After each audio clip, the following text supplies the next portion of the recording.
High friends, welcome to யாஷிகர். இவங்க நிறைய ப்ராஜெக்ட்ஸ் பேர் பண்ணியிருக்காங்க. உங்க எல்லாருக்குமே தெரியும். நம்மளோட விஜய் டிவில ஆல்ரெடி ஒரு சூப்பர் ஹிட்டான ஒரு பேர் இவங்க. கல்யாணம் முதல் காதல் வரை அப்படிங்கிற சீரியல் சூப்பர் டூப்பர் ஹிட்டான ஒரு சீரியல். ஃபஸ்ட்டு நம்ம பிரியா பண்ணியிருந்தாங்க.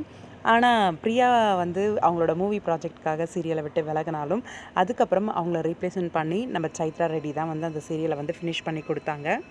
ரொம்பவே சூப்பர் ஹிட்டான ஒரு பேர் அப்படின்னு சொல்லணும். இந்த பேர் மறுபடியும் இணைஞ்சிருக்காங்க. என்ன ப்ராஜெக்ட் அப்படின்னு தெரியல. நம்மளோட அமித் அவருடைய இன்ஸ்டாகிராம் பக்கத்தில் இதை போஸ்ட் பண்ணியிருந்தாரு.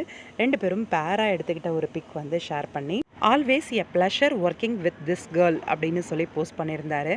நம்ம சைத்துவுமே அந்த பிக்கை ஷேர் பண்ணி மை ஃபேவரட் அப்படின்னு சொல்லி ஹார்ட் அண்ட் சிம்பிளும் போட்டு ஷேர் பண்ணியிருந்தாங்க அவங்களோட இன்ஸ்டாகிராம் பக்கத்தில். கல்யாணம் முதல் காதல் வரை மட்டும் கிடையாது, மாயத்தோட்டா அப்படின்னு சொல்லி ஒரு வெப் சீரிஸும் பண்ணியிருந்தாங்க. இதில் நம்ம குமரன் தங்கராஜனும் இவங்களோட நடிச்சிருந்தாங்க. அந்த வெப் சீரிஸோட பார்ட் ஏதாவது வருதா என்ன அப்படிங்கிறத பற்றி தெரியல. இல்லை அமித் பார்கவ் அண்ட் நம்ம சைத்ராவோட நியூ ப்ராஜெக்ட் ஏதாவதா அப்படின்னும் தெரியல.